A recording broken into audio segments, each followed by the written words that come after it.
Next हम लोगों ने पढ़ना है system of linear equation. Linear equation का आपको पता होगा, ऐसी इक्वेशन जो इस फॉर्म में लिखी जा सके, A x plus B is equal to zero, या फिर आप इस फॉर्म में भी लिख सकते हैं ए एक्स इज इक्वल टू कोई कांस्टेंट लेट से डी। दोनों ये दोनों फॉर्म जो हैं वो एक ही हैं, जस्ट अरेंजमेंट का ही फ़र्क है।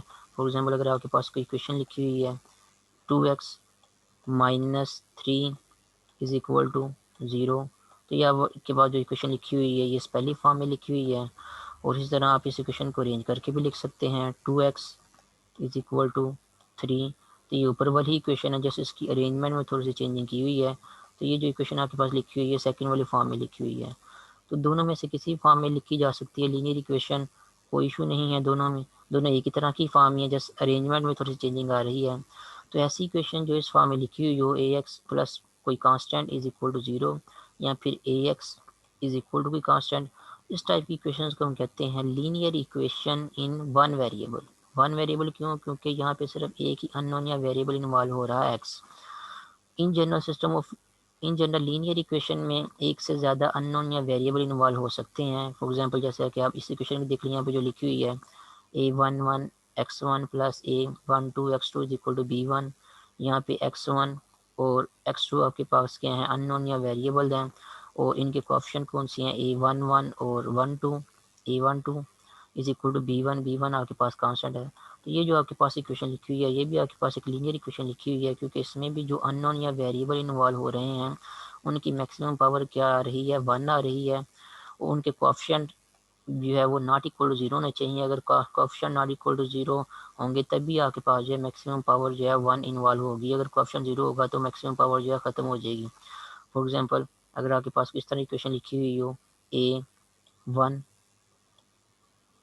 x1 plus 0 x2 is equal to कोई कांस्टेंट लेट से सी, तो क्योंकि x2 का कोएफिशिएंट यहाँ पे 0 आ रहा है तो ये वाला वेरिएबल आप क्या कहेंगे, आपकी इक्वेशन में जो है इन्वॉल्व नहीं होगा। इन दी एंड आपकी इक्वेशन क्या होगी, आपके पास ये इक्वेशन होगी a1 x is equal to C. तो ये आपके पास लीनियर इक्वेशन होगी इन one variable.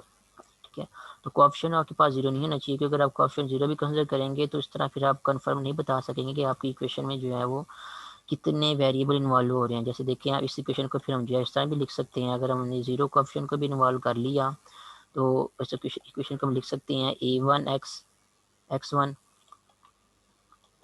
Plus 0 x2 plus 0 x3। इस तरह हम अपनी मर्जी से जो है वो 0 के साथ वेरिएबल लगा के जो है वो वेरिएबल इंक्लूड करते जाएंगे इक्वेशन में, और इज इक्वल टू कांस्टेंट लिख देंगे। तो ये भी आपके पास एक लीनियर इक्वेशन है, और ये भी आपके पास लीनियर इक्वेशन है। दोनों लीनियर इक्वेशन जो है सेम ही है, फ़र्क इतना है कि इसमें जो है वो कुछ टर्म जो है वो 0 से मल्टीप्लाई करने के बाद ऐड हो रही हैं, मीन 0 ही ऐड हो रहे हैं। तो इन दी एंड आपको a1 x1 is equal to c constant यही इक्वेशन मिलेगी। तो अगर आपने अननोन बताने हैं या वेरिएबल बताने कितने हैं, तो दोनों में इसमें वन लिखा वेरिएबल लिखा हुआ है, इसमें 3 वेरिएबल लिखे हुए हैं, और इक्वेशन दोनों एक ही हैं, तो वो आपको बताने में जो है वो फिर वो प्रॉब्लम पेश आएगी किसी लीनियर इक्वेशन में कितने वेरिएबल इन्वॉल्व हो रहे हैं।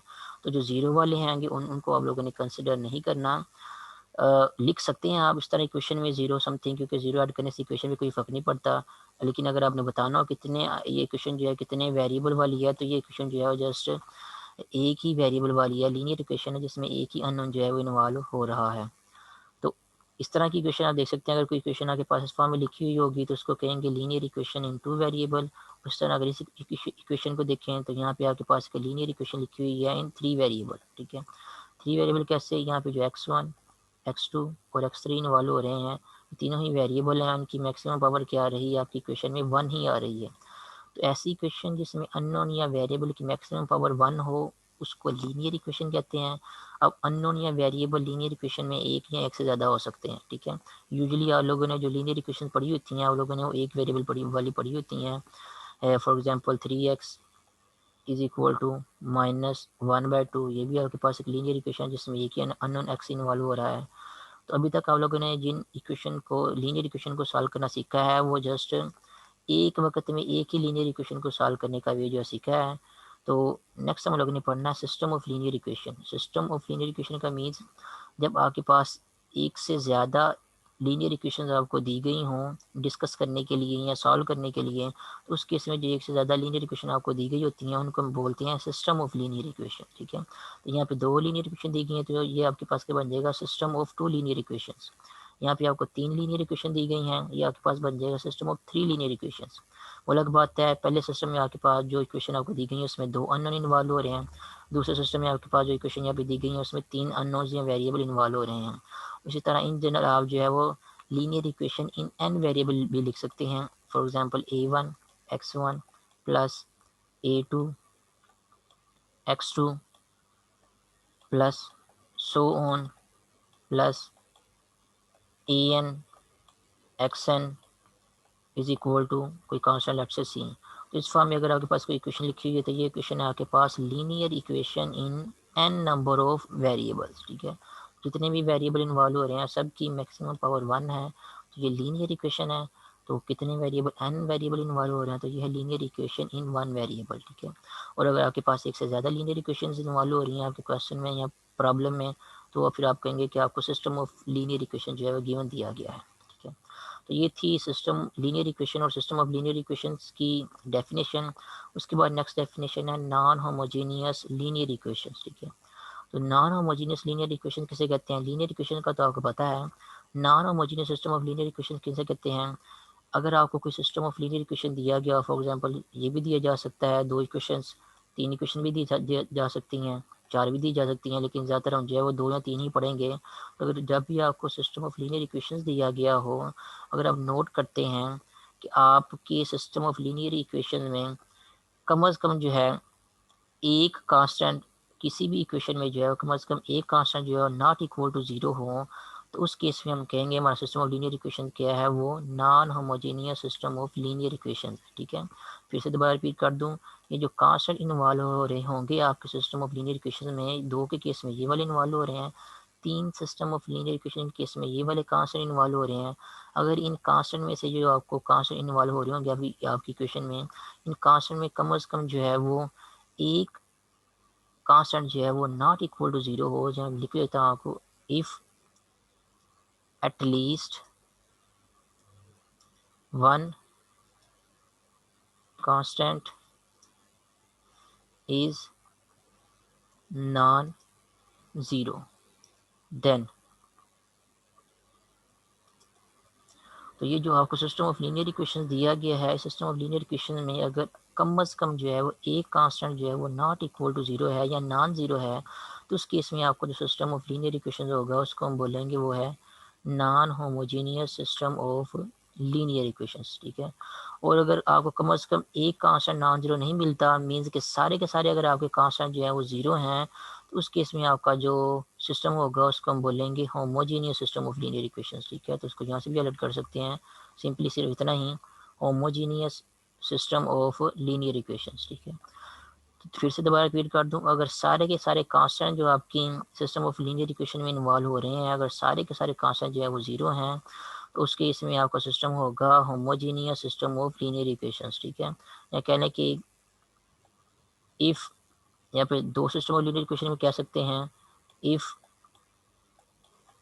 B1 is equal to B2 is equal to zero, then, यानी कि आपके जो कांस्टेंट इन्वॉल्व हो रहे हैं आपकी सिस्टम ऑफ लीनियर इक्वेशन में अगर वो ज़ीरो हैं, देन आपकी जो सिस्टम ऑफ लीनियर इक्वेशन होगा उसको हम बोलेंगे homogeneous system of linear equations. ठीक है, अगर कांस्टेंट जो है वो सारे के सारे ज़ीरो नहीं है, उनमें कम से कम एक कांस्टेंट जो है आपको नॉन ज़ीरो मिल रहा है, तो उस केस में आपका जो सिस्टम होगा उसको non homogeneous system of linear equation कहेंगे, जैसा कि यहाँ पे मैंने बताया है। If at least one constant is non zero in your system of linear equations, then given system of linear equation is called non-homogeneous system of linear equations। ठीक है, तो ये नॉन का वर्ड यहाँ पे यूज़ हो रहा है, तो यहाँ से भी आप याद रख सकते हैं, अगर एक कांस्टेंट नॉन जीरो है तो वो नॉन होमोजीनियस, कम से कम एक कांस्टेंट अगर नॉन जीरो है तो वो non homogeneous system of linear equation है।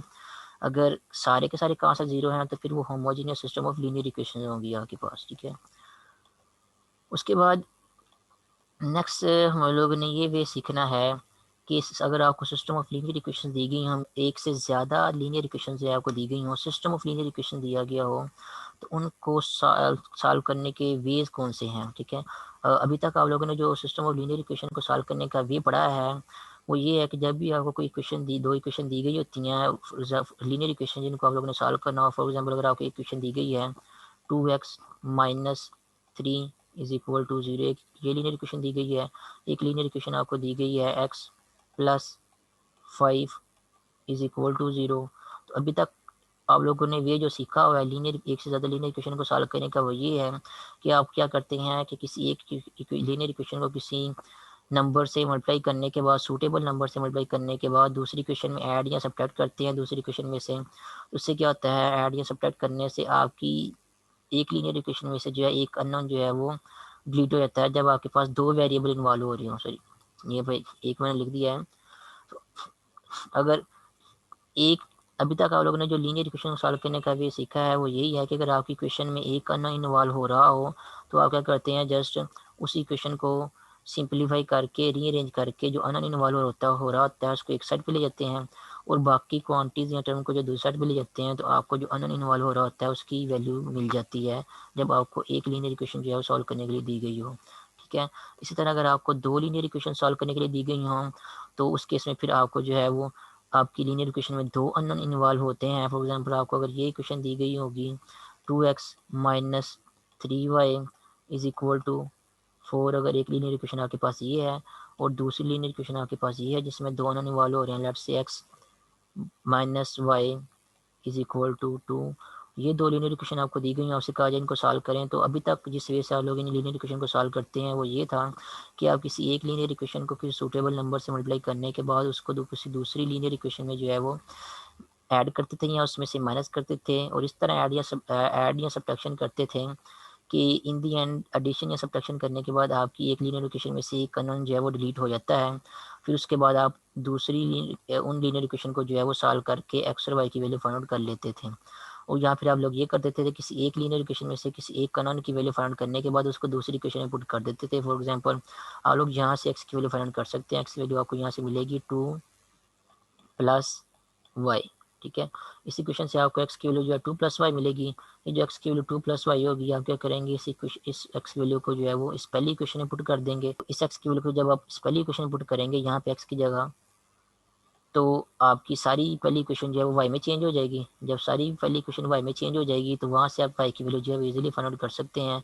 जब यहाँ से आपको वाई की वैल्यू मिलेगी तो आप इस वाई की वैल्यू को जो है वापस फिर इस दूसरी इक्वेशन में जो है वो पुट करके या किसी और भी इक्वेशन में जिसमें वाई एक्स और वाई दोनों इन्वॉल्व हो रहे हैं उसमें पुट करने के बाद वापस फिर से आप जो है एक्स की वैल्यू भी जो है फाइंड आउट कर सकते हैं। तो अभी तक आप लोगों ने जो है वो एक से ज़्यादा लीनियर इक्वेशन को सॉल्व करने का ये वाला वे जो है पढ़ा हुआ है, सीखा हुआ है। हम लोगों ने नेक्स्ट जो वेज पढ़ने हैं सिस्टम ऑफ लीनियर इक्वेशन को सॉल्व करने के, वो ये है कि मैट्रिसेस को यूज़ करते हैं हम लोगों ने सिस्टम ऑफ लीनियर इक्वेशन को जो है सॉल्व करना है। तो मैट्रिसेस को या फिर कह लें कि डिटर्मिनेंट्स को जो है वो यूज़ करते हुए सिस्टम ऑफ लीनियर इक्वेशन को सॉल्व करने के दो वेज हम लोगों ने पढ़ने हैं। पहला वे है आपके पास मैट्रिक्स इन्वर्जन मेथड, और दूसरा वे है आपके पास क्रैमर रूल। सबसे पहले हम पढ़ते हैं यहाँ पे मैट्रिक्स इन्वर्जन मेथड को। तो मैट्रिक्स इन्वर्जन मेथड से सिस्टम ऑफ लीनियर इक्वेशन को कैसे सॉल्व करते हैं वो सीखने के लिए हम जो है यहाँ पे एक एग्जांपल करते हैं। फॉर एग्जांपल आपको एक सिस्टम ऑफ लीनियर इक्वेशंस दिया गया है जिसमें दो ही इक्वेशंस हैं और दो ही अननोन जो है वो आपके सिस्टम ऑफ लीनियर इक्वेशन में इन्वॉल्व हो रहे हैं। ये है एग्जांपल नंबर 8। इस सिस्टम ऑफ लीनियर इक्वेशन को आपसे कहा गया कि इसको by using matrix inversion method जो है वो सॉल्व करें। तो मैट्रिक्स इन्वर्जन मेथड से सॉल्व कैसे करते हैं वो सीखने के लिए हम जो है वो आपको मैं पहले एक जनरल वे जो है बता देता हूँ। हम लोगों ने क्या करना होता है, जो भी हमें सिस्टम ऑफ लीनियर इक्वेशंस दी गई होती हैं उन सिस्टम ऑफ लीनियर इक्वेशंस को मैट्रिक्स की फॉर्म में जो है वो चेंज करते हैं। उन मैट्रिक्स का नाम देते हैं। पहले मैट्रिक्स का नाम जो कि कोएफिशिएंट को यूज़ करके बनता है उसको कैपिटल ए का नाम देते हैं। अननोन वाले मैट्रिक्स को जो है कैपिटल एक्स का नाम देते हैं, और ये जो कांस्टेंट वाला मैट्रिक्स होता है इसको मैट्रिक्स बी का नाम देते हैं। यहाँ पे आपके पास फिर एक इक्वेशन बन जाती है। इस इक्वेशन को हम कहते हैं capital A into X is equal to B. यहाँ पे आप बी स्मॉल बी की जगह कैपिटल बी भी यूज़ कर सकते हैं। इस नोटेशन की जगह यहाँ पे बुक वालों ने स्मॉल बी यूज़ किया हुआ है, तो आप कैपिटल बी भी जो है वो यूज़ कर सकते हैं इस मैट्रिक्स के नाम के तौर पे, ठीक है। उसके बाद जब आप लिख देंगे ये वाली इक्वेशन, तो यहाँ पे जो मैट्रिक्स ए होगा इसका इन्वर्स जो है हम इक्वेशन की दोनों साइड पे जो है मल्टीप्लाई कर सकते हैं, अगर इसका मल्टीप्लिकेटिव इन्वर्स जो है वो एग्जिस्ट करता है तो, ठीक है। अगर इसका मल्टीप्लिकेटिव इन्वर्स एग्जिस्ट करता है तो मैट्रिक्स ए के मल्टीप्लिकेटिव इन्वर्स को इस इक्वेशन की दोनों साइड से मल्टीप्लाई कर देंगे। तो जब मैट्रिक्स ए का मल्टीप्लिकेटिव इन्वर्स इस इक्वेशन की लेफ्ट हैंड साइड से मल्टीप्लाई होगा, यहाँ पे मल्टीप्लाई होगा, तो ये आपके पास बन जाएगा ए इनवर्स इंटू ए एक्स। और जब राइट हैंड साइड से मल्टीप्लाई होगा तो आपके पास आंसर हो जाएगा यहाँ पे ए इनवर्स इंटू बी, ठीक है। अब लेफ्ट हैंड साइड पे देखें, यहाँ पे आ रहा है ए इनवर्स इंटू ए। जब भी आप किसी मैट्रिक्स को उसके मल्टीप्लिकेटिव इनवर्स से मल्टीप्लाई करते हैं तो आंसर आपको क्या मिलता है, आइडेंटिटी मैट्रिक्स मिलता है। और साथ में क्या आ रहा है, मैट्रिक्स एक्स आ रहा है, तो आई एक्स ये बन जाएगा आपके पास लेफ्ट हैंड साइड में, और इज इक्वल टू आपके पास राइट हैंड साइड में बन जाएगा ए इनवर्स इंटू बी।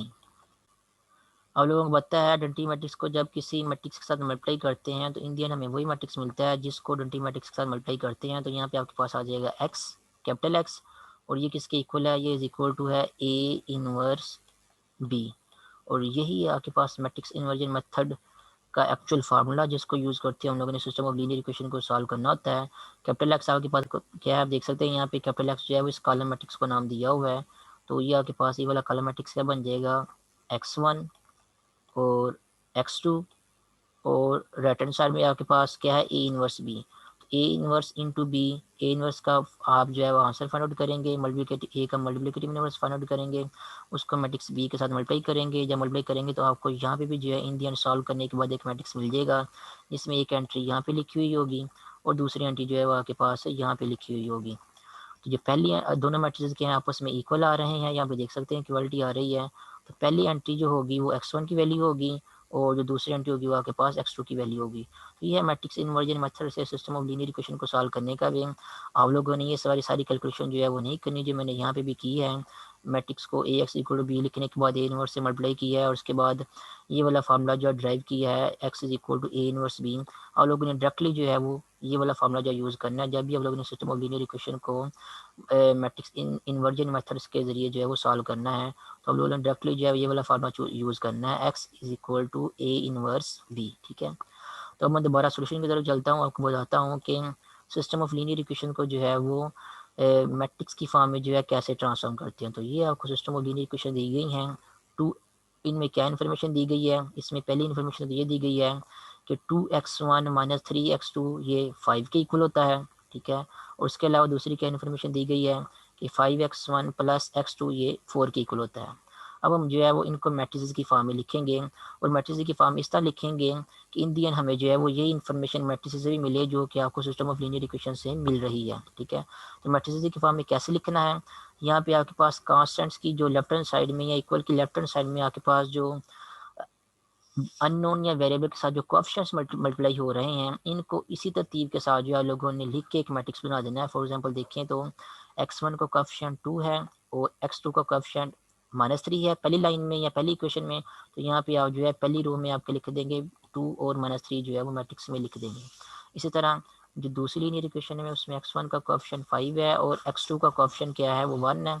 तो अब मैट्रिक्स की दूसरी इक्वेशन में भी जो है वो या दूसरी रो में जो है वो पहला जो नंबर है या एलिमेंट है वो 5 लिख देंगे और दूसरा नंबर जो है वो 1 लिख देंगे। तो यहाँ पे आपके पास जो सिस्टम ऑफ लीनियर इक्वेशन दी गई हैं उनको देखते हुए जो है और उनके कोएफिशिएंट को देखते हुए उनकी तरतीब को फॉलो करते हुए उसी तरह उनके कोएफिशिएंट को यूज़ करते हुए जो है एक मैट्रिक्स लिख देंगे। ये वाला मैट्रिक्स, इस मैट्रिक्स को बोलते हैं मैट्रिक्स ऑफ कोएफिशिएंट्स, क्योंकि अननोन या वेरिएबल जो इन्वॉल्व हो रहे हैं आपके सिस्टम ऑफ लीनियर इक्वेशन में उन अननोन या वेरिएबल के जो कोएफिशिएंट्स हैं उनको यूज़ करते हम लोगों ने ये वाला मैट्रिक्स जो है बनाया हुआ है। इसलिए इस मैट्रिक्स को बोलते हैं मैट्रिक्स ऑफ कोएफिशिएंट्स, और इसको जो है मैट्रिक्स ए का नाम जो है हम दे देते हैं, ठीक है। उसके बाद आपकी लीनियर इक्वेशन में जितने भी अननोन या वेरिएबल इन्वॉल्व हो रहे होते हैं, x1 यहाँ पे x2 यहाँ पे 2 वेरिएबल इन्वॉल्व हो रहे हैं, 3 भी हो सकते हैं, 4 भी हो सकते हैं, जितने भी अननोन या वेरिएबल इन्वॉल्व हो रहे हैं उसका कॉलम मैट्रिक्स बना के उसको आप लोगों ने इस तरह इसके साथ मल्टीप्लाई कर देना है मैट्रिक्स ऑफ कोएफिशिएंट के साथ या मैट्रिक्स ए के साथ। उस मैट्रिक्स को हम नाम दे देंगे वो क्या है आपके पास मैट्रिक्स कैपिटल एक्स है, ठीक है। उसके बाद इक्वल के बाद जो कांस्टेंट इन्वॉल्व हो रहे हैं 5 और 4 उनको भी जो है वो उनका भी एक कॉलम मैट्रिक्स बना के उनको इक्वल के बाद यहाँ पे लिख देंगे, और इस मैट्रिक्स को नाम हम दे देंगे स्मॉल बी का बुक में नाम दिया है, आप जो है वो कैपिटल बी का नाम भी जो है वो दे सकते हैं इस मैट्रिक्स को, ठीक है। तो अब हमने क्या कर दिया, सिस्टम ऑफ लीनियर इक्वेशन को देखते हुए हम लोगों ने मैट्रिसेस को जो है वो इन मैट्रिसेस को लिख दिया। लेफ्ट हैंड साइड में दो मैट्रिसेस आपस में मल्टीप्लाई हो रहे हैं और आंसर उनका जो है वो लेफ्ट हैंड साइड में जो राइट हैंड साइड में जो मैट्रिक्स आ रहा है इसके इक्वल आ रहा है, ठीक है। और हम लोग ये चेक करना है कि ये जो मैट्रिक्स की फॉर्म में हम लोगों ने ये इक्वेशन लिखी है, ये वाली इक्वेशन भी क्या हमें वही इन्फॉर्मेशन दे रही है जो ये दो सिस्टम ऑफ लीनियर इक्वेशन जो हमें इन्फॉर्मेशन दे रही थी, ठीक है। तो वो चेक कर लेते हैं। वो कैसे चेक करेंगे, आप इन दो मैट्रिसेस को जो लेफ्ट हैंड साइड में लिखे हैं इनको आपस में मल्टीप्लाई करो। मैट्रिसेस को मल्टीप्लाई करना तो आप लोगों को आता ही होगा, ठीक है। मल्टीप्लाई कैसे करेंगे, जो पहला मैट्रिक्स है उसकी पहली रो को दूसरे मैट्रिक्स के जब कॉलम के साथ मल्टीप्लाई करेंगे तो 2x1 के साथ मल्टीप्लाई होगा और -3 जो है वो x2 के साथ मल्टीप्लाई होगा, तो आपको आंसर मिलेगा 2x1 माइनस 3x2, ये वाला आंसर मिलेगा, ठीक है। इसी तरह जब दूसरी रो को इस कॉलम के साथ मल्टीप्लाई करेंगे तो 5x1 के साथ मल्टीप्लाई होगा और 1x2 के साथ मल्टीप्लाई होगा, तो आपको आंसर मिलेगा 5x1 प्लस x2, ठीक है। तो दूसरे लफ्ज़ में अगर कहें तो जब इन दोनों मैट्रिक्स को आप मल्टीप्लाई करेंगे तो इनको मल्टीप्लाई करने के बाद आपको जो मैट्रिक्स मिलेगा वो मैट्रिक्स कौन सा होगा, वो ये वाला मैट्रिक्स होगा जो मैं यहाँ पे फिलहाल आपको जो है वो यहाँ पे जो है वो शो करके बता रहा हूँ, ठीक है। आप लोगों को मल्टीप्लाई करना आता है, आप लोगों ने नोट कर लिया होगा कि लेफ्ट हैंड साइड में जो मैट्रिसेस लिखे हुए हैं उनको जब मल्टीप्लाई करेंगे तो उनको मल्टीप्लाई करने के बाद ये वाला मैट्रिक्स मिलेगा जिसकी पहली एंट्री आपके पास होगी 2x1 माइनस 3x2 और जो दूसरी एंट्री होगी वो आपके पास होगी 5x1 प्लस x2, ठीक है। और उसके अलावा राइट हैंड साइड में देखिए यहाँ पे क्या लिखा है, यहाँ पे 5 और 4 का एक कॉलम मैट्रिक्स लिखा हुआ है, तो राइट हैंड साइड में आपके पास क्या बन जाएगा, ये 5 और 4 का कॉलम मैट्रिक्स जो है वो एज इट इज आ जाएगा, ठीक है। तो जब इन दोनों मैट्रिसेस को या इस इक्वेशन को हम लोगों ने सॉल्व किया या सिंप्लीफाई किया तो आपको कौन सी इक्वेशन मिली है, आपको ये वाली मैट्रिसेस की इक्वेशन मिली है। एक मैट्रिक्स आपके पास लेफ्ट हैंड साइड में है, दूसरा मैट्रिक्स आपके पास जो है वो राइट हैंड साइड में है, ठीक है। अब इन दोनों मैट्रिसेस को कंपेयर करें, क्या दोनों मैट्रिसेस क्या है, आपस में इक्वल है, ठीक है। यहाँ पे जिस इक्वेशन को हमने सिंप्लीफाई किया यहाँ पे देखें दोनों मैट्रिसेस क्या है, आपस में इक्वल है। यहाँ पे दरमियान में इक्वालिटी का सिंबल आएगा। तो दो मैट्रिसेस आपस में इक्वल होते हैं, इसका मतलब उनकी करस्पॉन्डिंग एंटीज भी आपस में इक्वल होती हैं, ठीक है। तो इसका मतलब क्या होगा, इसका मतलब ये होगा 2x1 माइनस 3x2 वो किसकी इक्वल होगा, वो 5 के इक्वल होगा और 5x1 प्लस x2 वो किसकी इक्वल होगा, वो 4 के इक्वल होगा। तो ये जो मैट्रिसेस की इक्वेशन आपने यहाँ पे बनाई थी, इन मैट्रिसेस की इक्वेशन से ये आपको क्या इन्फॉर्मेशन मिल रही है, आपको ये इन्फॉर्मेशन मिल रही है कि 2x1 माइनस 3x2 5 के इक्वल है और 5x1 प्लस x2 वो 4 के इक्वल है। ये तो आपको मैट्रिसेस से इन्फॉर्मेशन मिल रही है। तो आपको जो सिस्टम ऑफ लीनियर इक्वेशन दी गई थी उनसे आपको क्या इन्फॉर्मेशन मिली है, उनसे भी आपको यही इन्फॉर्मेशन मिल रही है कि 2x1 माइनस 3x2 वो 5 के इक्वल है और 5x1 प्लस x2 वो 4 के इक्वल है। तो जो इन्फॉर्मेशन आपको सिस्टम ऑफ लीनियर इक्वेशन से मिल रही थी वही इन्फॉर्मेशन जो है आपको ये जो हमने मैट्रिसेस की फॉर्म में इक्वेशन लिखी है इनसे भी आपको वही इन्फॉर्मेशन मिल रही है, ठीक है। इसका मतलब ये है कि इन इक्वेशन में जो x1 और x2 की वैल्यू होगी वो वही होगी जो इन मैट्रिसेस में जो है वो x1 और x2 की वैल्यू होगी, ठीक है। तो हम क्या करेंगे, इन मैट्रिसेस में जो x1 और x2 इन्वॉल्व हो रहा है इनकी वैल्यू फाइंड करेंगे और इनकी वैल्यू जो भी वैल्यू आपको इंडियन मिलेगी वो एक्चुअली क्या होगा, यहाँ पे जो x1 x2 इन्वॉल्व हो रहे हैं उनकी वैल्यू जो है वो होंगी, तो आपको यहाँ पे जो x1 x2 इन्वॉल्व हो रही होंगी उनकी वैल्यू भी जो है वो इनडायरेक्टली मिल जाएगी। तो जब भी आपने सिस्टम ऑफ लीनियर इक्वेशन को by using matrix inversion method solve करना है तो इक्वेशंस को मैट्रिसेस की फॉर्म में जो है वो ट्रांसफॉर्म करने के बाद इन मैट्रिसेस में जो x1 या x2 या कहने के जो अननोन इन्वॉल्व हो रहे हैं आप लोगों ने इनकी वैल्यू फाइंड करनी है। अगर आप लोगों ने इनकी वैल्यू फाइंड कर ली इसका मतलब ये है कि आपके सिस्टम ऑफ लीनियर इक्वेशन में जो अननोन या वेरिएबल इन्वॉल्व हो रहे हैं आप लोगों ने उनकी वैल्यू जो है वो फाइंड आउट कर ली है, ठीक है। अब मैंने आपको बताया था कि मैट्रिक्स इन्वर्जन मेथड से सिस्टम ऑफ लीनियर इक्वेशन को सॉल्व कैसे करते हैं, उसका फॉर्मूला ये मैंने जो है वो इस इक्वेशन को यूज़ करते बनाया था। ये वाली जो इक्वेशन आपके पास मैट्रिक्स की फॉर्म में बन गई है, ये वाली capital A into X is equal to B. इसलिए इक्वेशन को यूज़ करते मैंने जो फार्मूला बनाया था वो था आपके पास ये वाला capital X is equal to A inverse B, ठीक है। अब इस फार्मूले को हम जो है वो यूज़ करेंगे और इसकी मदद से जो है वो जो कैपिटल एक्स मैट्रिक्स है उसकी वैल्यू फाइंड करेंगे। अगर हमें कैपिटल एक्स मैट्रिक्स की वैल्यू मिल गई तो उस कैपिटल एक्स मैट्रिक्स में जो अननोन इन्वॉल्व हो रहे हैं मीन्स ये हमें देखें तो कैपिटल एक्स मैट्रिक्स में जो अननोन इन्वॉल्व हो रहे हैं हमें उनकी वैल्यू भी जो है वो मिल जाएगी, ठीक है। अब इस इक्वेशन को अगर हम लोगों ने यूज़ करना है X is equal to A inverse B तो उसके लिए हमें क्या क्या बताना चाहिए, ठीक है। इसके लिए हमें ए इनवर्स का ही बताना चाहिए और मैट्रिक्स बी का ही बताना चाहिए, ठीक है। तो मैट्रिक्स बी तो आपको पता है कौन सा मैट्रिक्स है, आप जब आप लोगों ने मैट्रिक्स की फॉर्म में लिखा था सिस्टम ऑफ लीनियर इक्वेशन को तो ये वाला क्या है आपके पास मैट्रिक्स बी है जिसको यहाँ पे सेपरेटली भी लिखा हुआ है। पता सिर्फ हमें क्या नहीं है, हमें मैट्रिक्स के मल्टीप्लिकेटिव इनवर्स का नहीं पता। अगर उसके बाद चल जाएगा हमें तो हम क्या करेंगे, यहाँ पे ए इनवर्स की वैल्यू भी पुट करेंगे, ठीक है।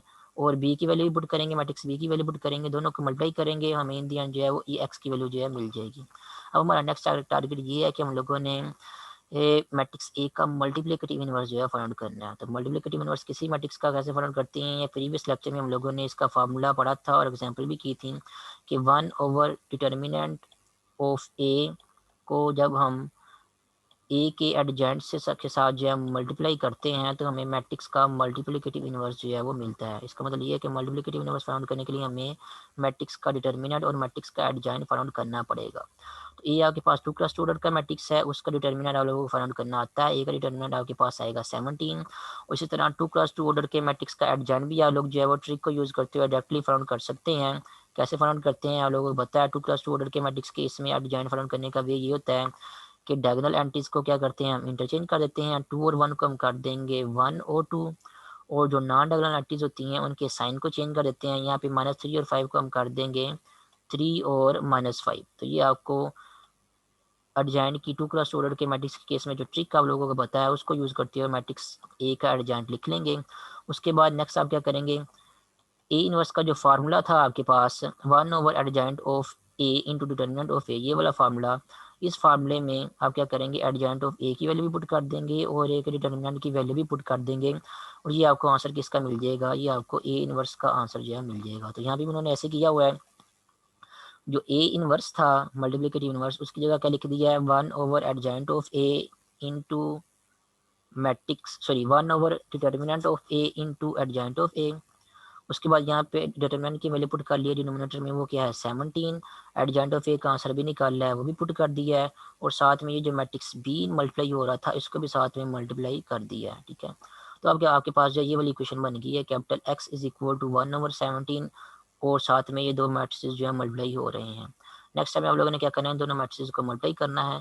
मल्टीप्लाई कैसे करते हैं आपको आता है, रोज को कॉलम के साथ मल्टीप्लाई करते हैं। पहली रो को जब इस कॉलम के साथ मल्टीप्लाई करेंगे तो इस कॉलम में आप देख लें यहाँ पे 5/4 लिखा हुआ है, ये जो ये बटा आ रहा है ये यहाँ पे इन्वॉल्व नहीं हो रहा, ये मिस्टेक है, यहाँ पे टाइपिंग मिस्टेक है, सही कर लेना। ये 5/4 नहीं लिखा हुआ, 5 और 4 लिखा हुआ है। 2 × 1 का एक मैट्रिक्स लिखा हुआ है जिसमें 2 रोज और एक कॉलम है। ठीक है, तो पहली रो को जब कॉलम के साथ मल्टीप्लाई करेंगे तो 1 जो है वो 5 के साथ मल्टीप्लाई होगा और 3 जो है 4 के साथ मल्टीप्लाई होगा, तो आपके पास आंसर आ जाएगा 5 + 12। इसी तरह जब दूसरी रो को कॉलम के साथ मल्टीप्लाई करेंगे तो -5 जो है 5 के साथ मल्टीप्लाई होगा, तो आंसर आपके पास आएगा -25, और 2 जब 4 से मल्टीप्लाई होगा तो आपके पास आंसर आएगा +8। ठीक है, इसको नेक्स्ट सिंप्लीफाई करेंगे और तो आपके पास ये वाला आंसर आएगा 1 ओवर 17 आपके पास कांस्टेंट है जो कि मैट्रिक्स के साथ मल्टीप्लाई हो रहा है। तो किसी मैट्रिक्स के साथ जब कांस्टेंट या स्केलर मल्टीप्लाई करते हैं तो उसको उस मैट्रिक्स की हर एंट्री के साथ मल्टीप्लाई करते हैं। तो 1 ओवर 17 जब 17 के साथ मल्टीप्लाई होगा तो ये 17 इस 17 से कैंसिल हो जाएगा, आपके पास आंसर 1 आ जाएगा। इसी तरह 1 ओवर 17 जब -17 के साथ मल्टीप्लाई होगा तो ये वाला 17 भी इस 17 से कैंसिल हो जाएगा और आंसर आपके पास जो है माइनस को यूज़ करते हुए -1 आ जाएगा। तो लेफ्ट हैंड साइड में आपके पास जो मैट्रिक्स कैपिटल एक्स आ रहा था उसकी वैल्यू आपको यहाँ तक मिल गई। इस टाइम में आप लोगों ने कैपिटल एक्स की वैल्यू पुट कर दी, वो आपके पास क्या था, ये वाला मैट्रिक्स था कॉलम मैट्रिक्स, और राइट हैंड साइड में आपके पास ये वाला कॉलम मैट्रिक्स आया है। ये दोनों मैट्रिक्स क्या है आपस में इक्वल आ रहे हैं, आप देख सकते हैं। इसका मतलब ये है कि इनकी कोरेस्पॉन्डिंग एंट्रीज भी आपस में इक्वल हैं। मीन्स कि ये जो स्मॉल x1 है वो इस 1 के इक्वल होगा, और जो स्मॉल x2 है वो आपके पास ये -1 के इक्वल होगा। ये आपको x1 x2 की दो वैल्यूज जो है मिल जाएंगी। तो सिस्टम ऑफ लीनियर इक्वेशन में जो x1 और x2 इन्वॉल्व हो रहे थे आपकी वाले सिस्टम लीनियर इक्वेशन में, उनकी वैल्यू आप लोगों को मिल गई है। उनकी वैल्यू आप लोगों ने जो है मैट्रिसेस का वे यूज़ करते हैं या मैट्रिक्स इन्वर्जन मेथड जो है वो उसको यूज़ करते हुए जो है वो वैल्यूज़ फाइंड आउट की हैं। मैट्रिक्स इन्वर्जन मेथड में आप लोगों ने कौन सा फार्मूला यूज़ करना है, ये वाला यूज़ करना है, capital X is equal to A inverse B. यहाँ पे एक बात याद रखना, क्योंकि मैट्रिक्स का मल्टीप्लिकेटिव इनवर्स इन्वॉल्व हो रहा है तो सिर्फ वही system of linear equation matrix inversion method से सॉल्व हो सकती हैं जिनका मल्टीप्लिकेटिव, जिनमें जो मैट्रिक्स ए बनता है, ये वाला जो कोएफिशिएंट मैट्रिक्स बनता है ए, इसका मल्टीप्लिकेटिव इनवर्स एग्जिस्ट करता हो। ठीक है, आप लोगों को पता होगा कि हर मैट्रिक्स का मल्टीप्लिकेटिव इनवर्स एग्जिस्ट नहीं करता, सिर्फ वो वाले मैट्रिक्स का मल्टीप्लिकेटिव इनवर्स एग्जिस्ट करता है जिनका डिटर्मिनेंट नॉट इक्वल टू 0 होता है। ठीक है, तो जब भी आपको सिस्टम ऑफ लीनियर इक्वेशन दी गई हो, जब आप लोगों ने उनको मैट्रिक्स की फॉर्म में लिखना है या मैट्रिक्स इन्वर्जन मेथड से उनको सॉल्व करना है, उन system of linear equation case में आपका जो मैट्रिक्स ए बनता है उसका मल्टीप्लिकेटिव इनवर्स अगर एग्जिस्ट करता है तो ही जो है आप ये वाला मेथड जो है वो यूज़ करके सिस्टम ऑफ लीनियर इक्वेशन को जो है by using matrix inversion method जो है वो सॉल्व कर सकते हैं। ठीक है, अगर आपके मैट्रिक्स का डिटर्मिनेंट जो है वो इक्वल टू जीरो है, इसका मतलब उसका मल्टीप्लिकेटिव इन्वर्स जो एग्जिस्ट नहीं करेगा। जब उसका मल्टीप्लिकेटिव इन्वर्स एग्जिस्ट नहीं करेगा तो फिर आप जो है वो ये वाला मेथड जो है मैट्रिक्स इन्वर्जन वाला मेथड जो है वो ये वाला यूज नहीं कर सकते। ठीक है। एग्जाम्पल नंबर 8 में आपको two system of linear equations दी गई थी। एग्जाम्पल नंबर 9 में आपको जो है वो सिस्टम ऑफ 3 लीनियर इक्वेशंस जो है वो दी गई हैं। और अगेन इस सिस्टम को हम लोगों ने मैट्रिक्स इन्वर्जन मेथड से जो है वो सॉल्व करना है, यानी कि इसी मेथड से सॉल्व करना है जिस मेथड से हम लोगों ने एग्जाम्पल 8 सॉल्व की है। तो इसको भी करते हैं। अपने सबसे पहले क्या करना है, आपको जो सिस्टम ऑफ लीनियर इक्वेशंस दी गई हैं अपने उनको जो है वो मैट्रिसेस की फॉर्म में जो है वो ट्रांसफॉर्म कर लेना है। तो मैट्रिसेस की फॉर्म में कैसे ट्रांसफॉर्म करना है, सबसे पहले लिखेंगे मैट्रिक्स ऑफ कोएफिशिएंट्स या मैट्रिक्स ए। वो कैसे लिखेंगे, आपके पास जो अननोन इन्वॉल्व हो रहे हैं उनके जितने भी कोएफिशिएंट्स हैं सभी के कोएफिशिएंट को तरतीब वाइज यूज करते हैं आप लोगों ने एक मैट्रिक्स बनाना है जिसको हम मैट्रिक्स ऑफ कोएफिशिएंट्स कहते हैं और उसको मैट्रिक्स ए का नाम देंगे। तो जो पहली इक्वेशन है उसका उसमें जो पहला अननोन है उसका कोएफिशिएंट 1 है तो यहाँ पे 1 आ जाएगा आपके पास। उसके बाद जो पहली इक्वेशन का दूसरा अननोन है उसमें दूसरा उसका कोएफिशिएंट जो है वो -2 है तो -2 यहाँ पे आ जाएगा। और पहली इक्वेशन में जो तीसरा अननोन है उसका कोएफिशिएंट आपके पास +1 है तो +1 आपके पास जो है वो यहाँ पे आ जाएगा। तो पहली इक्वेशन को देखते हुए आपके पास मैट्रिक्स ए की पहली रो बन जाएगी। उसके बाद जब दूसरी इक्वेशन की बारी आएगी तो पहला अननोन उसका कोएफिशिएंट आपके पास 3 है। उसके बाद जो दूसरा अननोन है उसका कोएफिशिएंट आपके पास क्या है, +1 है। उसी तरह जो तीसरा अननोन है दूसरी इक्वेशन में उसका कोएफिशिएंट -2 है तो वो यहाँ पे इस तरह आ जाएगा। दूसरी क्वेश्चन को देखते हुए आपके पास मैट्रिक्स जो ए है उसका उसकी दूसरी रो बन जाएगी। इसी तरह जब तीसरी क्वेश्चन की बारी आएगी तो आप देख सकते हैं कि यहाँ पे x1 वाला अननोन जो है वो नहीं लिखा हुआ, जस्ट ये लिखा हुआ है x2 - x3 = 1। तो जब आप इसी क्वेश्चन को कंप्लीट करेंगे तो यहाँ पे एक्चुअली लिखा हुआ है 0x1 + x2 - x3 = 1। तो क्योंकि 0x1 यहाँ पे लिखा हुआ है और 0 को x1 से मल्टीप्लाई करने के बाद आंसर 0 आता है तो वो 0 यहाँ पे लिखने की ज़रूरत नहीं थी इसलिए यहाँ पे 0 नहीं लिखा हुआ। लेकिन यहाँ दूसरे लफ्ज़ में आप ये कह सकते हैं कि यहाँ पे जो इक्वेशन लिखी हुई है उनमें उसमें जो x1 का कोएफिशिएंट है वो क्या है, 0 है। तो यहाँ पे जो इक्वेशन लिखी हुई है तीसरी इक्वेशन, इस इक्वेशन में जो x1 है उसका कोएफिशिएंट क्या है, 0 है। तो यहाँ पे आप देख के x1 के कोएफिशिएंट की 0 की वैल्यू जो है वो आप यहाँ पे मैट्रिक्स ए के तीसरी रो की जगह लिख सकते हैं। उसके बाद जो x2 है उसका कोएफिशिएंट आपके पास +1 है तो वो +1 आपके पास यहाँ पे आ जाएगा। इसी तरह जो x3 है उसका कोएफिशिएंट -1 है तो वो -1 आपके पास यहाँ पे आ जाएगा। तो ये आप लोगों ने क्या किया है, सिस्टम ऑफ लीनियर इक्वेशन को देखते हुए आप लोगों ने एक मैट्रिक्स ए जो है वो बना लिया है जिसको कोएफिशिएंट मैट्रिक्स जो है वो बोलते हैं। उसके बाद नेक्स्ट जितने भी अननोन्स आपकी इक्वेशन में इन्वॉल्व हो रहे हैं सारी इक्वेशन में 3 अननोन्स इन्वॉल्व हो रहे हैं। तीनों अननोन्स को आप लोगों ने कॉलम की फॉर्म में लिख के कॉलम मैट्रिक्स बना लेना है जिसको मैट्रिक्स कैपिटल एक्स का नाम दे देंगे। और इस इक्वल के बाद जो अननोन्स जो कांस्टेंट्स इन्वॉल्व हो रहे हैं उनका भी जो कॉलम मैट्रिक्स है आप लोगों ने यहाँ पे इक्वल के बाद लिख लेना जिसको मैट्रिक्स बी का नाम दे देंगे। तो ओवरऑल आपके पास ये इक्वेशन बन जाएगी। एक ये वाला मैट्रिक्स ए है आपके पास कैपिटल ए और दूसरा मैट्रिक्स जो कैपिटल एक्स है अननोन वाला मैट्रिक्स वो इसके साथ मल्टीप्लाई हो रहा है। और इक्वल के बाद आपके पास एक मैट्रिक्स आ रहा है जिसको मैट्रिक्स बी का नाम दिया हुआ है। ये आपके पास इक्वेशन बन जाएगी ए एक्स = बी। और यहाँ से आप जो है मैट्रिक्स जो कैपिटल एक्स है उसकी वैल्यू जो है वैल्यूएट कर सकते हैं। वो आपके पास आएगी x = a 1b। तो अब हमें x की वैल्यू फाइंड आउट करनी है कैपिटल एक्स मैट्रिक्स की, उसके लिए हमें a का इन्वर्स जो है फाइंड आउट करना पड़ेगा। तो हम क्या करते हैं, अब अगेन जो है वो a का इन्वर्स फाइंड आउट करते हैं। a का इन्वर्स फाइंड आउट करने के लिए हमें a का डिटर्मिनेंट और उसका एडजॉइंट जो है इवैल्यूएट करना पड़ेगा। सबसे पहले हम a का डिटर्मिनेंट इवैल्यूएट करते हैं। ये आपके पास मैट्रिक्स a है और यहाँ पे उसका डिटर्मिनेंट इवैल्यूएट किया हुआ है। तो फर्स्ट रो से एक्सपेंड करेंगे तो फर्स्ट रो की जो पहली एंट्री आपके पास आ रही है वो है +1। तो +1 यहाँ पे लिखेंगे।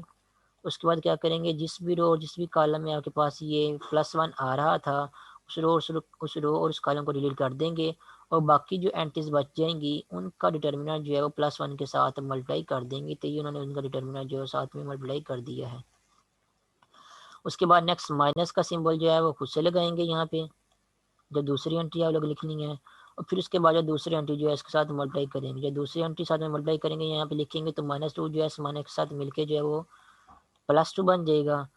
उसके बाद नेक्स्ट सेम वही प्रोसीजर के -2 जो है वो जिस भी कॉलम में मौजूद है लोगों ने उस रो कॉलम को डिलीट करने के बाद जो बाकी एंट्रीज बच गई हैं 3 -2 0 और -1 उनका डिटर्मिनेंट जो है वो इस 2 के साथ मल्टीप्लाई कर देना जो कि यहाँ पे किया हुआ है। सेम इसी प्रोसीजर को फॉलो करते हुए नेक्स्ट हम लोगों ने +1 लिखना है, उसके बाद 1 वाला कॉलम और 1 वाली रो को जो है स्किप कर देना है, और बाकी जो एंट्रीज बच गई हैं उनका डिटर्मिनेंट जो है वो इस +1 के साथ मल्टीप्लाई करना है, जो कि यहाँ पे अगेन किया हुआ है। नेक्स्ट अब सिंपलीफिकेशन करते हैं। 1 को -1 के साथ मल्टीप्लाई करेंगे तो आंसर आपके पास आएगा -1। उसके बाद माइनस का सिंबल खुद से लगाएंगे, और -2 को जब +1 से मल्टीप्लाई करेंगे तो आंसर आपके पास आएगा -2। ये वाला -2 जब इस माइनस के साथ डील करेगा तो आंसर आपके पास इन दी एंड जो है वो +2 बन जाएगा ये वाला। और बाहर जो 1 मल्टीप्लाई हो रहा है, 1 को मल्टीप्लाई करें या ना करें कोई फ़र्क नहीं पड़ता, इसलिए 1 जो है उसको यहाँ पे जो है वो मल्टीप्लाई करने के बाद आपका आंसर जो है सेम यही आ जाएगा, -1 और +2। उसके बाद नेक्स्ट इस डिटर्मिनेंट को ओपन करते हैं। 3 को -1 से मल्टीप्लाई करेंगे तो आंसर आपके पास आएगा -3। उसके बाद माइनस का सिंबल जो है खुद से लगाएंगे। -2 को 0 से मल्टीप्लाई करेंगे तो आंसर आपके पास 0 ही आएगा। इन दी एंड आपके पास ये आंसर बन जाएगा 2 मल्टीप्लाइड बाय -3 -0। और इसी तरह इस डिटर्मिनेंट को ओपन करेंगे तो आपके पास आंसर आएगा 1 मल्टीप्लाइड बाय 3 -0। नेक्स्ट मजीद जो है वो सिम्प्लीफिकेशन करते हैं। -1 और +2, इसका आंसर आपके पास आ जाएगा +1। उसके बाद -3 -0, ये आपके पास आंसर आ जाएगा -3, और 3 -0 का आंसर आपके पास जो है वो +3 आ जाएगा। 2 को -3 से मल्टीप्लाई करेंगे तो आंसर आपके पास -6 आएगा, और 1 और 3 साथ में इनमें ऐड करेंगे तो -6 +3 और +1, ये वाला आपके पास आंसर आ जाएगा -2। तो एक के डिटर्मिनेंट का आंसर आपके पास आ गया है -2। अब नेक्स्ट हम लोगों ने अर्जेंट फाइंड आउट करना है। और क्योंकि हमारे पास जो मैट्रिक्स इन्वॉल्व हो रहा है जिसका अर्जेंट हम लोगों ने फाइंड आउट करना है वो 3x3 ऑर्डर का मैट्रिक्स है, तो इसका अर्जेंट फाइंड आउट करने के लिए हमें सबसे पहले जो है वो को फैक्टर जो है फाइंड आउट करने पड़ेंगे, और प्रॉपर अर्जेंट की डेफिनेशन को यूज़ करते हुए हम जो है अर्जेंट जो है मैट्रिक्स ए का फाइंड आउट करेंगे। तो सबसे पहले हम क्या करेंगे, जो सबसे पहले वाली एंट्री है, फर्स्ट रो और पहले फर्स्ट कॉलम वाली एंट्री है, उसका को फैक्टर फाइंड आउट करेंगे। उसका को फैक्टर को जो है वो कैपिटल A11 से जो रिप्रेजेंट किया है, क्योंकि वो फर्स्ट रो और फर्स्ट कॉलम वाली एंट्री है। मैट्रिक्स ए के अंदर जितनी भी एंट्रीज है हम लोगों ने सभी का जो है वो सभी के को फैक्टर्स फाइंड आउट करने हैं। तो फर्स्ट रो और फर्स्ट कॉलम वाली जो सबसे पहली वाली एंट्री है जो कि 1 है, उसका को फैक्टर कैपिटल A11 वो किसके इक्वल होगा, उसका फार्मूला आप लोगों ने पढ़ा है, को फैक्टर्स का जनरल फार्मूला आप लोगों ने पढ़ा हुआ, मैंने आप लोगों को लास्ट मीटिंग में भी बताया था कि कोई भी एंट्री हो किसी स्क्वायर मैट्रिक्स की, आपने उसका को फैक्टर लेट से Aij फाउंड करना है। कोई भी एंट्री है, फॉर एग्जांपल आपके पास Aij, ये मैट्रिक्स किसी स्क्वायर मैट्रिक्स की कोई भी एक जनरल एंट्री है, आपने इसका को फैक्टर फाउंड करना है। तो इसके को फैक्टर को जनरली इस नोटेशन से रिप्रेजेंट करते हैं। और ये किसके इक्वल होगा, इसका फार्मूला होगा -1 लिखेंगे, और माइनस के मान की पावर में ये जो आपके आई और जे नंबर इन्वॉल्व हो रहे हैं, इन नंबर्स को क्या करेंगे आपस में ऐड कर देंगे, तो यहाँ पे आपके पास -1 की पावर में आ जाएगा आई प्लस जे। उसके बाद आप लोगों ने क्या करना है कि इस आई और जे, ये आई और जे जो भी नंबर जो भी रो नंबर जो भी कॉलम नंबर है, उस रो और उस कॉलम को स्किप करने के बाद आपके पास जो बाकी एंट्रीज बच जाएंगी उनका डिटर्मिनेंट जो है वो आप लोगों ने क्या कर देना है, -1 की पावर के साथ मल्टीप्लाई कर देना है, जिसको हम जो है वो Aij का माइनर भी कहते हैं। तो -1 की पावर के साथ आप लोगों ने माइनर जो है उसी एलिमेंट का मल्टीप्लाई कर देना है जिसका को फैक्टर जो है वो लिख रहे हैं। और माइनर कैसे फाइंड आउट करते हैं कि जो भी एंट्री है उसकी वो जिस भी रो और जिस भी कॉलम में मौजूद है, उस रो और कॉलम को डिलीट करने के बाद बाकी जो एंट्रीज बच जाएंगी उनका डिटर्मिनेंट जो होगा वो उस एंट्री का माइनर होता है। तो माइनर को आपने -1 की पावर के साथ मल्टीप्लाई कर देना है, आपको जो है वो उस एंट्री का कोरिस्पोंडिंग एंट्री का को फैक्टर जो है मिल जाएगा। फॉर एग्जाम्पल यहाँ पे 1 का को फैक्टर जो वैलिड किया हुआ है, 1 का को फैक्टर है कैपिटल A11, वो किसके इक्वल होगा, -1 की पावर में हम क्या करेंगे, ये जो नंबर इन्वॉल्व हो रहे हैं आपके पास आई और जे की जगह 1 इनको ऐड कर देंगे। उसके बाद 1 जिस भी रो और जिस भी कॉलम में मौजूद है उस रो और कॉलम को डिलीट करने के बाद बाकी जो एंट्रीज बच गई हैं उनका डिटर्मिनेंट जो है वो इसके साथ मल्टीप्लाई कर देना है, तो आपको क्या मिल जाएगा, 1 का को फैक्टर जो है वो मिल जाएगा। तो इसका डिटरमिनेंट पहले भी यहाँ पे वैलिड किया हुआ है हम लोगों ने, यहाँ पे आप देख सकते हैं। इसका आंसर आता था आपके पास +1। तो +1 को जब हम -1 की पावर 2 के साथ मल्टीप्लाई करेंगे तो वो भी +1 आता है, आंसर आपके पास जो है +1 ही आएगा। या फिर आप यहाँ पे भी जो है वो कैलकुलेशन कर सकते हैं 1 को -1 से मल्टीप्लाई करेंगे तो आंसर आपके पास -1 आएगा। उसके बाद माइनस का सिंबल खुद से लगाएंगे। -2 को जब 1 से मल्टीप्लाई करेंगे तो आंसर आपके पास आएगा -2। ये वाला -2 जब इस माइनस के साथ लिंक करेगा तो आंसर आपके पास क्या बन जाएगा +2। ओवरऑल डिटर्मिनेंट का आंसर आपके पास आ जाएगा -1 और +2। और ये जो -1 की पावर 1 + 1 है जो कि एक्चुअली बन रही है आपके पास -1 की पावर 2। -1 की पावर 2 में जब भी कोई -1 की पावर इवन नंबर होती है तो उसका आंसर आपके पास +1 ही आता है। तो इसका आंसर +1 आएगा। वो यहाँ पे लिखने की जरूरत नहीं है, अब मल्टीप्लाई करने की जरूरत नहीं है क्योंकि मल्टीप्लाई करने के बाद आंसर भी यही आएगा। तो नेक्स्ट -1 और +2 का आंसर आपके पास क्या आ जाएगा +1 आ जाएगा। तो जो 1 है उसका को फैक्टर भी 1 ही आ गया है। उसके बाद नेक्स्ट जो -2 है जो फर्स्ट रो और सेकंड कॉलम वाली एंट्री है, नेक्स्ट हम जो है इसका को फैक्टर जो है फाइंड करेंगे। तो इसके को फैक्टर को हम जो है वो कैपिटल A12 से रिप्रेजेंट करेंगे। तो ये अब कौन सी रो और कौन सी कॉलम वाली एंट्री है, ये फर्स्ट रो और सेकंड कॉलम वाली एंट्री है। तो हम क्या करेंगे यहाँ पे -1 की पावर 1 + 2 ये इस तरह ऐड करके लिख देंगे। उसके बाद जो -2 जिस भी रो और जिस भी कॉलम में है उस रो और उस कॉलम को क्या कर देंगे डिलीट कर देंगे। तो बाकी आपके पास जो एंट्री बचेंगी 3 -2 0 और -1 इनका डिटर्मिनेंट जो है वो मल्टीप्लाई कर देंगे -1 की पावर 1 + 2 के साथ। उसके बाद नेक्स्ट कैलकुलेशन करेंगे। तो -1 की पावर हमें पता है -1 की पावर 1 + 2 3 की इक्वल होती है। और -1 की पावर जब भी ऑड नंबर होगी तो आंसर आपके पास रिजल्ट में -1 ही आएगा हमेशा। तो यहाँ पे ये वाला माइनस जो है वो यहाँ पे लिख दिया है। उसके बाद नेक्स्ट डिटर्मिनेंट को ओपन किया है। 3 को -1 से मल्टीप्लाई करेंगे तो आंसर आपके पास जो है -3 आएगा। उसके बाद माइनस का सिंबल जो है वो खुद से लगाएंगे। -2 को 0 से मल्टीप्लाई करेंगे तो आंसर आपके पास 0 ही आएगा। तो -3 -0 ओवरऑल आपके पास आंसर आएगा। माइनस ब्रैकेट के बाहर एक लगा हुआ है और ब्रैकेट के अंदर है आपके पास -3 -0 -3 और -0 हमें पता है वो -3 के ही इक्वल होता है। और माइनस जब -3 के साथ मल्टीप्लाई होगा तो आंसर आपके पास +3 आ जाएगा।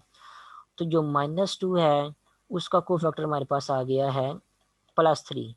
तो इस तरह जितनी भी एंट्रीज आपके मैट्रिक्स में ए में इन्वॉल्व हो रही हैं कैपिटल ए में, सभी एंट्रीज के आप लोगों ने क्या कर देने हैं कोफैक्टर जो है वो फाइंड आउट करने हैं। को फैक्टर सभी एंट्रीज के जब आपको मिल जाएंगे तो को फैक्टर्स फाइंड आउट करने के बाद आप लोगों ने क्या करना है उन को फैक्टर्स को आप लोगों ने उन्हीं एंट्रीज की जगह जो है वो लिख देना जिस एंट्री के को फैक्टर्स वो हैं। फॉर एग्जांपल आपने एक मैट्रिक्स लिखना है जिसको आप लोगों ने नाम दे देना है एडजॉइंट ऑफ मैट्रिक्स ए। उसके बाद आप लोगों ने एक मैट्रिक्स लिखना है। मैट्रिक्स ए की पहली एंट्री आपके पास क्या थी 1 थी। तो इस 1 की जगह आप लोगों ने क्या कर देना है 1 का को फैक्टर लिख देना है। तो 1 का को फैक्टर 1 नहीं है तो हमने क्या कर दिया 1 की जगह 1 का को फैक्टर लिख दिया है।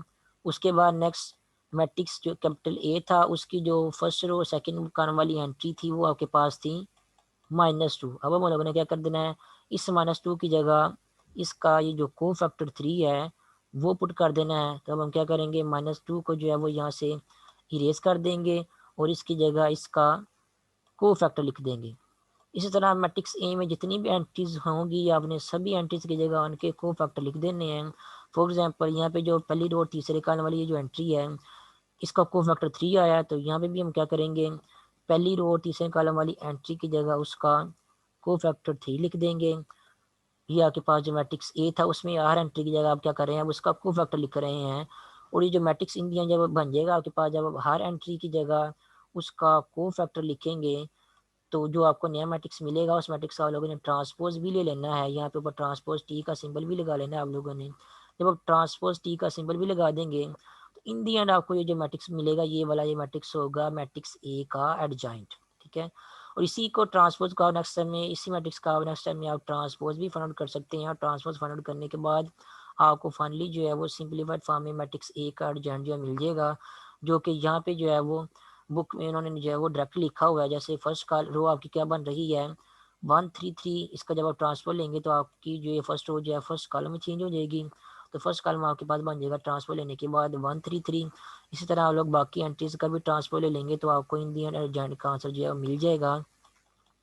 जैसा कि यहाँ पे लिखा हुआ है एडजॉइंट का आंसर उन्होंने क्या किया है हर एंट्री की जगह उसके को फैक्टर पुट करने के बाद ट्रांसपोज भी यहाँ पे डायरेक्टली उन्होंने ले लिया। ट्रांसपोज लेने के बाद डायरेक्टली इन्होंने आपको जो है वो एडजॉइंट का यहाँ पे लिख के बताया हुआ। जैसे यहाँ पे देखें, पहला कॉलम आपके पास बन रहा है 1 3 3, इस तरह ट्रांसपोज लेने के बाद बाकी कॉलम्स भी लिख दिए हैं और ये आपको मिल गया है मैट्रिक्स ए का एडजॉइंट।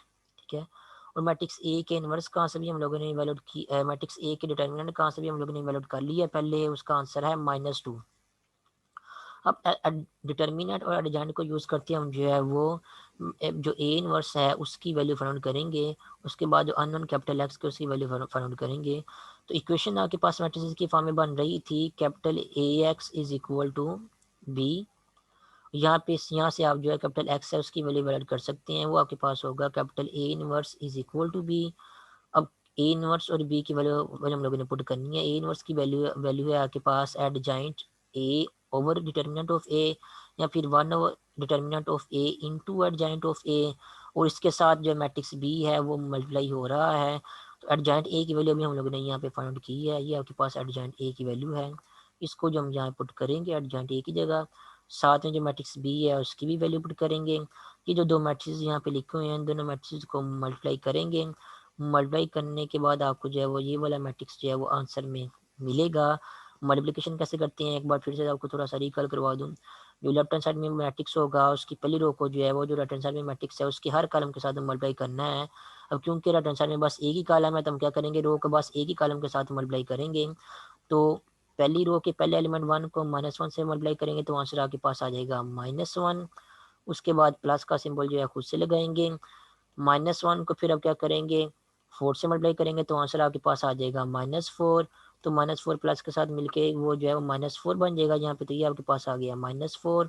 उसके बाद फिर प्लस का सिंबल लगा के 3 को जो है वो 1 से मल्टीप्लाई करेंगे तो आंसर आपके पास आ जाएगा ये +3। तो ये हमने क्या किया, पहली रो को पहले कॉलम के साथ मल्टीप्लाई करके यहाँ पे लिख दिया है। इस तरह आप लोगों ने क्या करना है, दूसरी रो को अगेन पहले कॉलम के साथ मल्टीप्लाई करके यहाँ पे लिख देना है, और फिर तीसरी रो को जो है वो अगेन दूसरे मैट्रिक्स के पहले कॉलम के साथ मल्टीप्लाई करके यहाँ पे लिख देना है। तो ये आप लोगों ने क्या कर लिया, दो मैट्रिक्स को आपस में मल्टीप्लाई कर दिया है, और मल्टीप्लाई करने के बाद नेक्स्ट सिंप्लीफिकेशन करेंगे तो आपके पास ये वाला मैट्रिक्स जो है कॉलम मैट्रिक्स बन जाएगा। बाहर जो 1 नंबर डिटर्मिनेंट ऑफ ए था वो भी मल्टीप्लाई हो रहा है, तो उसको भी इंडिया ने यहाँ पे -1/2 को जो है वो मल्टीप्लाई करेंगे इस कॉलम मैट्रिक्स के साथ, तो आपके पास आंसर मिलेगा 1 1 और 0। इन दी एंड आपको जो है वो ये वाला आंसर मिलेगा। और ये किसका आंसर मिल रहा है आपको, ये देख सकते हैं लेफ्ट हैंड साइड पे आपके पास मैट्रिक्स एक्स है वो आ रहा है। तो इन दी एंड जब लेफ्ट हैंड साइड में मैट्रिक्स एक्स आ रहा है ये वाला, आपको उस मैट्रिक्स कैपिटल एक्स की वैल्यू मिल जाएगी। वो किसके इक्वल आ रही है, 1 1 और 0। हमें पता है जो मैट्रिक्स कैपिटल एक्स है वो क्या था, वो मैट्रिक्स जो कैपिटल एक्स था वो आपके पास ये वाला काला मैट्रिक्स था कि उसमें एंट्रीज थी स्मॉल x1, स्मॉल x2 और स्मॉल x3, इसकी ये एंट्रीज थी कैपिटल एक्स की। और इस कैपिटल एक्स का आंसर किसके इक्वल आ रहा है, इस मैट्रिक्स के इक्वल आ रहा है। इसका मतलब ये है कि ये वाला मैट्रिक्स और ये वाला मैट्रिक्स आपस में क्या है, इक्वल हैं। इक्वल है तो इनकी कोरेस्पॉन्डिंग एंट्रीज भी आपस में इक्वल होंगी। जो स्मॉल x1 है उसका आंसर आपके पास x1 आ जाएगी, उसका आंसर आपके पास 1 आ जाएगा। जो स्मॉल x2 है उसका आंसर आपके पास वो भी 1 आ जाएगा, और जो x3 है उसकी वैल्यू आपके पास जो है वो 0 आ जाएगी। इन दी एंड जो अननोन इन्वॉल्व हो रहे हैं आप x1 x2 x3 उनकी आपको जो है वो ये तीन वैल्यू जो है उनकी आपको मिल जाएंगी। तो ये है मैट्रिक्स इन्वर्स मेथड से या मैट्रिक्स इन्वर्जन मेथड से सिस्टम ऑफ लीनियर इक्वेशंस को सॉल्व करने का वे। नेक्स्ट जो एक्सरसाइज के क्वेश्चन आप लोगों ने करने हैं, क्वेश्चन आप जो है वो देख लें। क्वेश्चन है आपके पास एक्सरसाइज 5.3 है, और उसका क्वेश्चन नंबर 4 जो है वहाँ से जो है वो सिस्टम ऑफ लीनियर इक्वेशन को सॉल्व करने वाले क्वेश्चन शुरू हो रहे हैं जिनको मैट्रिक्स इन्वर्जन मेथड से हम लोगों ने सॉल्व करना है। तो एक्सरसाइज 5.3 में क्वेश्चन नंबर 4 को भी सॉल्व करना है मैट्रिक्स इन्वर्जन मेथड से। 5 6 7 8 9 और 10, तो 4 से लेकर 10 तक जो क्वेश्चन है उनको मैट्रिक्स इन्वर्जन मेथड से जो है सॉल्व करने के लिए कहा गया है।